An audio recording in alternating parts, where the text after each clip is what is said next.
Kawalim, erokamano Ruodhwa, warwaki e kindwa ka wachako somo wachni to mondo ibede kodwa, nitie kodwa nying Yesu Kristo, amina. Janeno gi jawinjo, kawuono wadhi somo sura mar 10 e buk mokwongo e muma machon ma Chakruok. Nyikwa yawuot Nowa, wechegi be inyalo yude kitabu mokwongo mar weche mag ndalo, sura mar 1 verse 5 nyaka 23. Wasom. Nyikwa Nowa mane yawuote ma Shem gi Ham kod Jafeth onyuolo kane pi oseketho piny e magi. Jafeth nonyuolo Gomer gi Magog gi Madai gi Javan gi Tubal gi Meshek kod Tiras. To Gomer nonyuolo Ashkenaz gi Rifath kod Togarma. Javan to nonyuolo Elisha gi Tarshish gi Kitim kod Jorodan. Kuomgi ema ogendni modak e dho nembe kod chulni nochakore kadhi e pinjegi giwegi, kuma dhoot ka dhoot kendo oganda koganda wacho e dhogi. Ham nonyuolo Kush gi Misri gi Put kod Kanaan. To Kush nonyuolo Seba gi Havila gi Sabta gi Raama kod Sabteka. Raama to nonyuolo Sheba gi Dedan.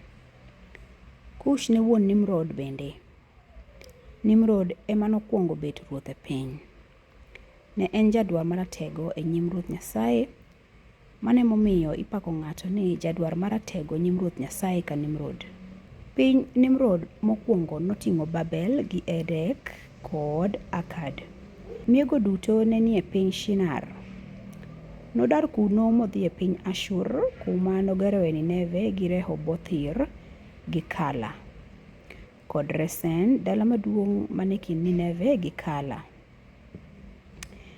Nyikwa Misri ne gin jo-Lud gi jo-Anam gi jo-Lehab gi jo-Naftu gi jo-Pathrus gi jo-Kaslu kod jo-Kaftor, ma jo-Filistia nowuok kuomgi.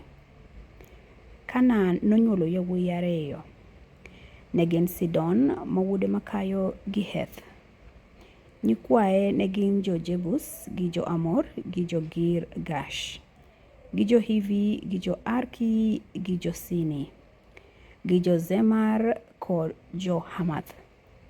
Bang'e dhout jo-Kanaan nolandore mi tong' pinygi nochakore Sidon kochomo Gerar nyaka Gaza, kendo nokadho Sodom gi Gomora mochopo Adma gi Zeboyim nyaka Lasha. Mago e nyikwa Ham kaluwore gi dhoutgi kod pinjegi, ka dhoot wacho dhogi giwegi. Shem mane kwar jo-Eber kendo mane owadgi Jafeth maduong', bende ne nigi nyithindo. Nonyuolo Elam gi Ashur gi Arpaksad gi Lud kod Aram. To Aram nonyuolo Uz gi Hul gi Gether kod Mash. Arpaksad nonyuolo Shela, to Shela nonyuolo Eber. Eber nonyuolo yawuoyi 2, wuode makayo nochak ni Peleg, nikech e ndalone ema nopogie piny, to owadgi ne nyinge Joktan. Joktan nonyuolo Almodad gi Shelef gi Hazarmoth gi Jera gi Hadoram gi Uzal gi Dikla gi Obal gi Abimael gi Sheba gi Ofir gi Havila kod Jobad. Jogo duto ne joka Joktan. Pinygi nochakore Mesha kochomo Sefar nyaka gode man yo wuok chieng'.